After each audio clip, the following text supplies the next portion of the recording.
Here comes our John Deere AR now in a farm hallway. Lance Ferguson coming across there. This is kind of the second half of the group there. Everybody waving, having a good time today. Gosh, this is pretty out here. Absolutely gorgeous. Wonder how old this old bridge is. That concrete looks like it's been pretty well beat up a few times too.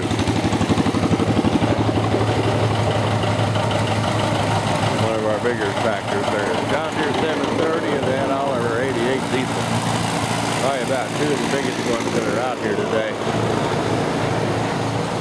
They just kind of idle along a little bit in high gear. And John's